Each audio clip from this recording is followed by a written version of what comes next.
Celiac disease was actually described thousands of years ago, but the trigger, which is gluten, was only just identified in the 20th century. So how did doctors go from a mysterious digestive illness to the modern gluten-free diagnosis and treatment? Today, we are discussing the history of celiac disease. This is something I've been wanting to know for quite a while, and I started digging in and doing my research, and I decided to make a video about it and share it with others who might also be wondering themselves. It is fascinating, so stay tuned. We're going to go through a timeline of ancient observations, early medical descriptions, wartime clues, scientific breakthroughs, blood tests, and today's understanding. I also want to point out that I am a registered nurse, and so often there are things that we treat now, and when we look back as medical professionals, it's like, oh my goodness, we used to think this, and we used to treat it like this, but now we know so much better, and we treat it like this. And this happens so often that I just want to point out that it's really important to keep in mind that we don't always know everything. We may think we do, but the reality is we should always keep that in mind, because just because we think we know what we're doing right now, well, that's what we thought back when we were doing something else, right? So in the future, we may be looking back on what we're doing right now and be laughing and realizing how much more we know then. So just keep that frame of mind in mind throughout this video, because I'm not shaming anything from the past, but I also don't want to act like we know everything there is to know right now, because I don't think we do. I think we're going to continue learning and getting better with this. So let's look at a detailed history and timeline here, starting with ancient observations and early descriptions. In the 2nd century, we've got some difficult names here. I'll try to put them on the screen.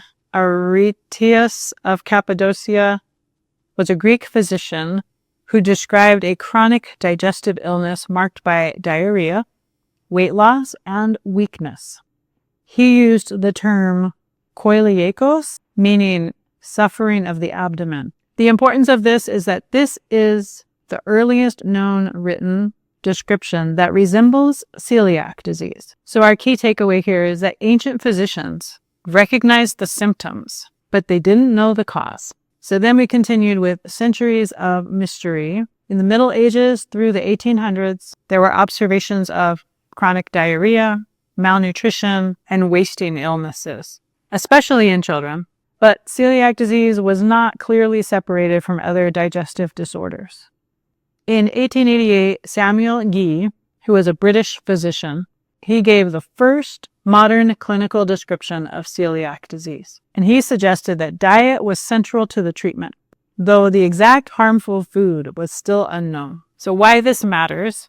Gee's work established celiac disease as a recognizable medical condition rather than just a vague digestive complaint. So we move on to the search for that dietary trigger. In the early 1900s, doctors were experimenting with diets for children with severe malabsorption, and some diets seemed to help, but the reason was unclear.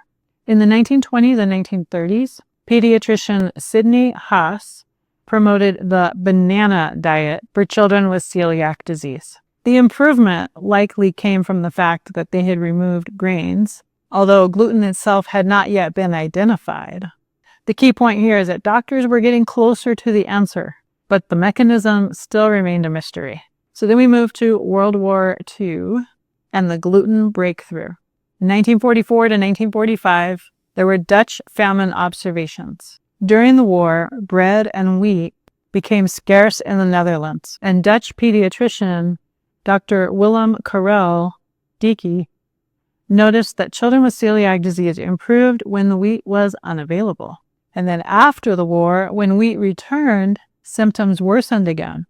So in 1950, Deke publishes evidence showing that wheat gluten is the harmful factor in celiac disease. So why this changed medicine? This transformed celiac disease from a mysterious childhood illness into a condition with a clear dietary trigger and treatment.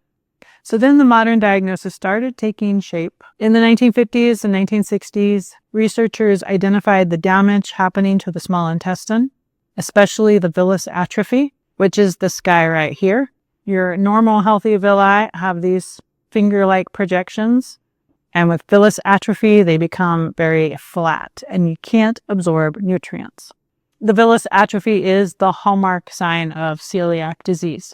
In the 1960s, small intestinal biopsies became an important diagnostic tool. In the 1970s, scientists recognized that celiac disease was linked to the immune system, not just an issue of poor digestion. And in the 1980s to 1990s, the blood tests for celiac antibodies, including anti-endomysial antibodies and tissue transglutaminase, the TTG-IgA, improved diagnosis. So the result here was that diagnosis became less invasive and more accurate, leading to recognition of many previously undiagnosed cases. If you were around in the 1990s, yes, I'm old and I remember the excitement about all the DNA discovering that was happening. And so we developed genetics, autoimmunity, and broader understanding of celiac disease at this time. In the 1990s, researchers identified strong genetic associations with HLA-DQ2 and HLA-DQ8 genes. In the late 1990s, tissue transglutaminase is identified as the major autoantigen in celiac disease. And in the 2000s, celiac disease is widely recognized as an autoimmune disease triggered by gluten in genetically susceptible. So the awareness was expanding. Doctors began recognizing that celiac disease can appear at any age and may be present with digestive symptoms, anemia, osteoporosis, neurological symptoms, skin rashes, fatigue, or no obvious symptoms at all. I will add that I went back to school in the late 90s to become a nurse. And first I did my LVN, and that was in 1999. And at that time, we spent about less than 5 minutes discussing celiac disease in our GI module. And we were told that it was extremely rare. We would likely never see anyone in our career who has celiac disease.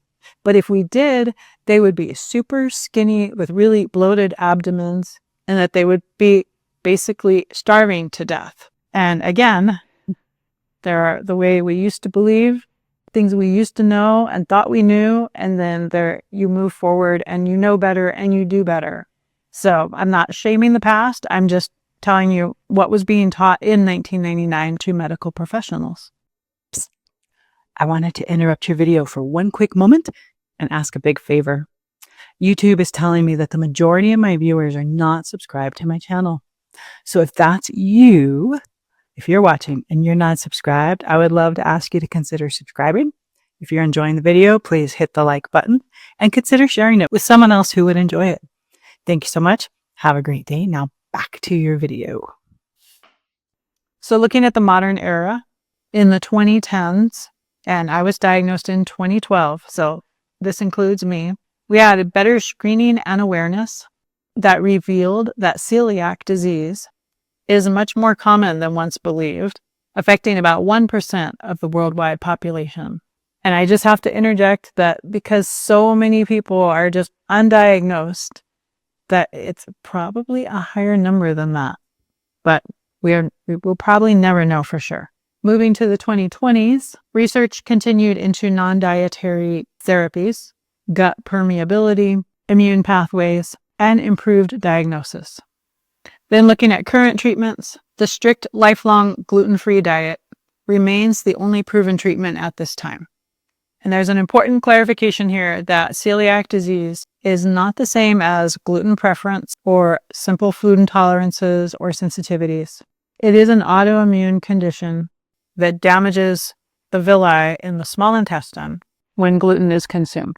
So I hope this video was helpful. If this history of celiac disease helped you understand the condition better, please like this video and subscribe for more gluten-free and health-related videos and recipes too. And please share this with someone who is newly diagnosed or learning about celiac disease either for themselves or for a loved one. Thank you so much for joining me. Have a great day and God bless you.